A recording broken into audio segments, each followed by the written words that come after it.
Hello, malt mates. Welcome to the Whisky Bothy.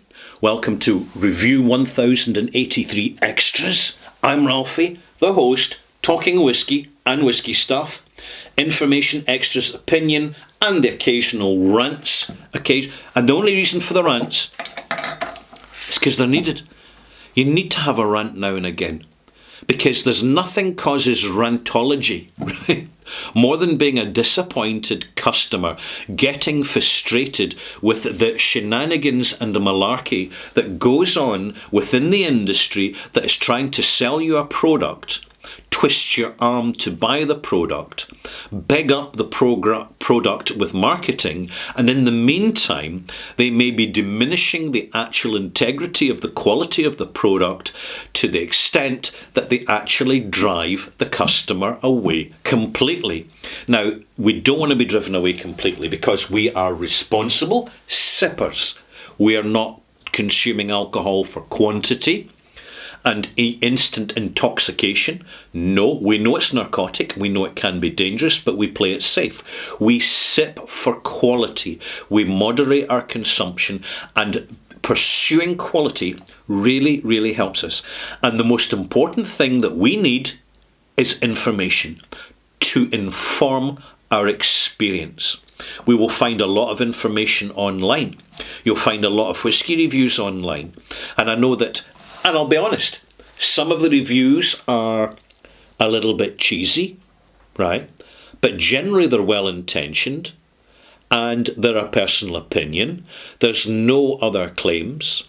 And it may be a habit within the Scotch whisky industry to occasionally belittle onliners. However, the Scotch whisky industry is enormously indebted to the fostering of global interest in whisky due to the enthusiasm, experience delivered in opinions and perspectives, and the civility of the by far the great majority of online commentators in vlogs, blogs, and other expressive media.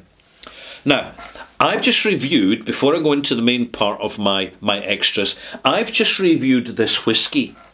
And as soon as I stopped recording, this is Glen Scotia, Campbeltown Malts Festival 2025 bottling. It's a Spanish red wine, small batch, 6-month matured, right? So it's a finishing cask, 6 months in Spanish red wine casks to give those prominent red fruit notes, which really can work an absolute dream in heavily peated whisky, particularly when it's intense and phenolic, like this is.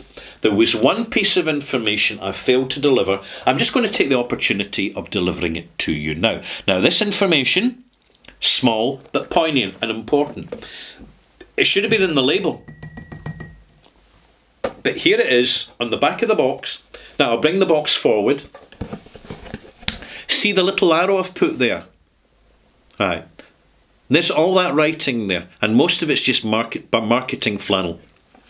I mean, legitimate marketing flannel, but marketing flannel. It says, where's my steampunker? Steampunker. Right. The finish develops... No. It's the line above. From the most prestigious wine region in Spain for no longer than 6 months. I just want to remind you that we have got a timeline statement from Glen Scotia here stating that the finish, the engagement of the red wine casks was 6 months. That's important, because it could have been 6 weeks. It could have been 6 days. It could have been 6 years. When you're finishing a whisky, if the finish is too short in duration, and if it is not a comprehensive engagement, what you'll get is the light overnote, like a top blanket of the presence of the finishing flavour, whether it be mezcal, whether it be red wine, whether it be marsala or whatever. and then it lifts off because it hasn't had time to integrate into the whisky.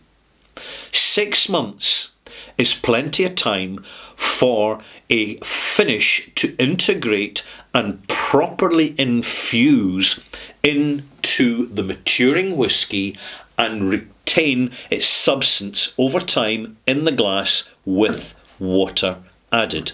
Just to let you know. It's quite important that. I've come across some very superficial finishes in the past.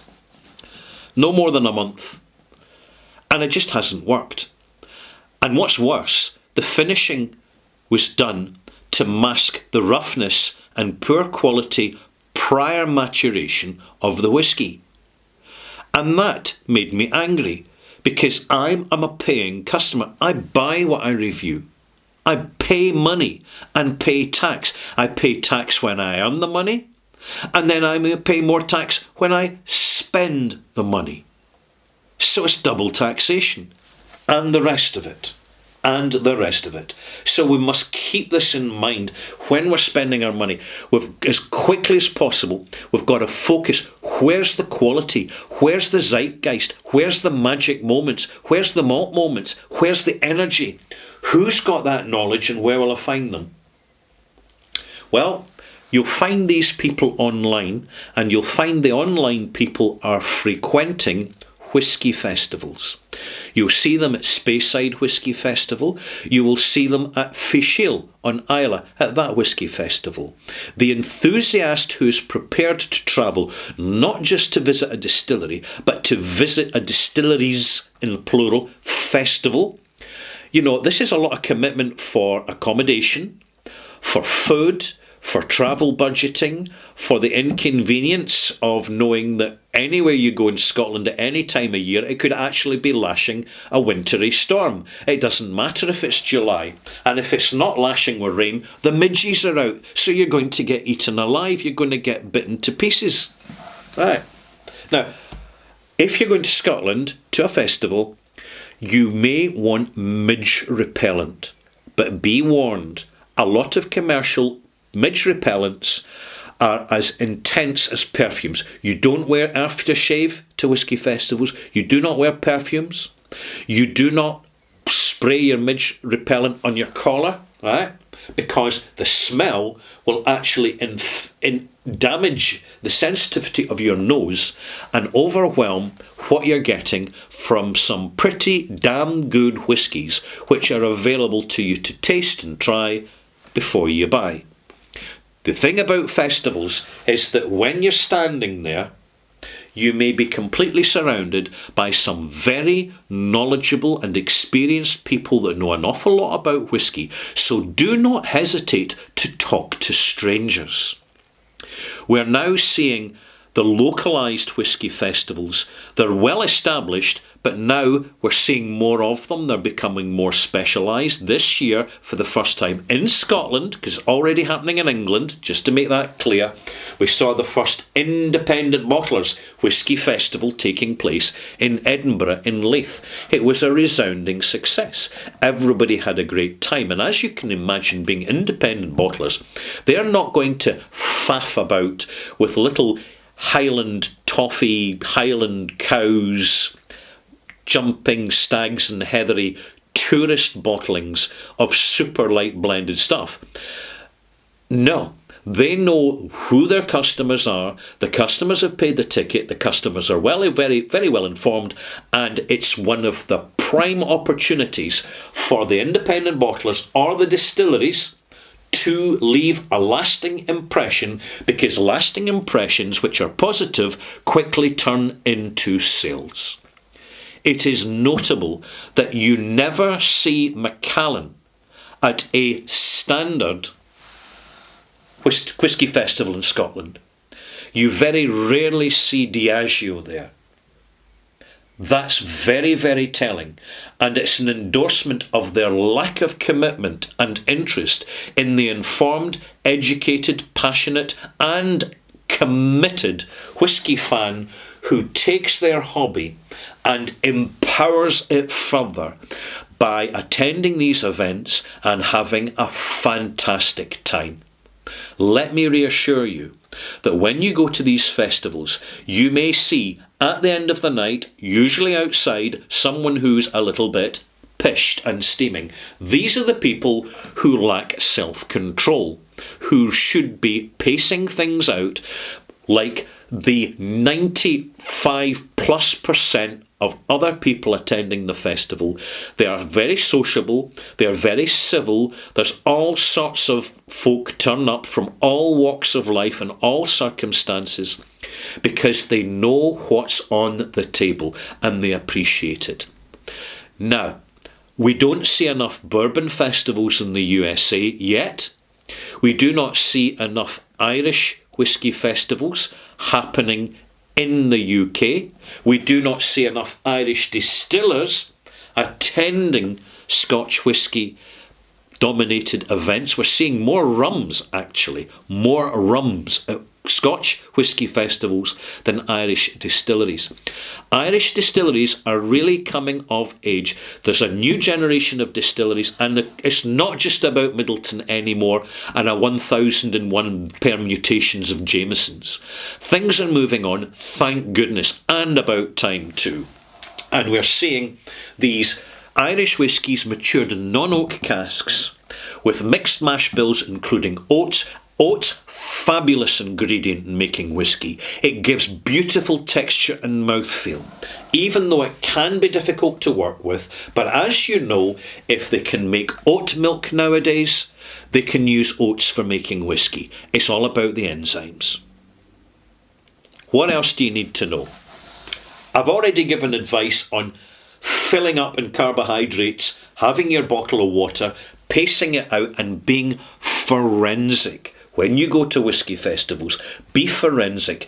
You know what you're going to be looking for because you've been online to check who the exhibitors are.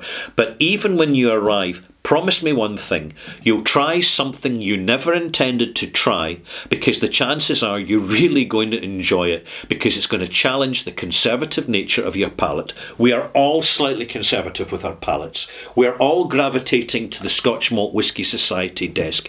It's about 6 deep every festival. Everybody knows that. And yet there's one new distillery somewhere, still young whisky. There's maybe a wee clutter, 2 or 3 people round the table. Go up to that table, say hello, chat to them, hear the story, because you never know how important that whisky is on your priority list in the future. We are seeing that happening at the moment with J. Gow Orkney Rum Distillers. Fabulous, fascinating, tiny little distillery which is really starting to sparkle. Phew. I think that's enough for one extras, don't you?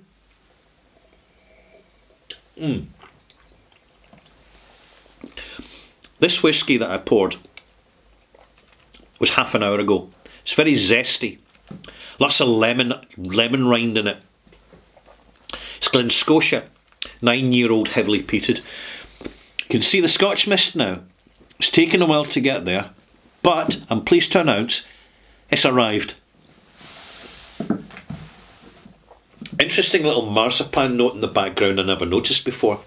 But you'll find that you can be an hour into a whisky. That's why you never rush a whisky. And you'll taste it and you'll say, hang about, I never tasted that before.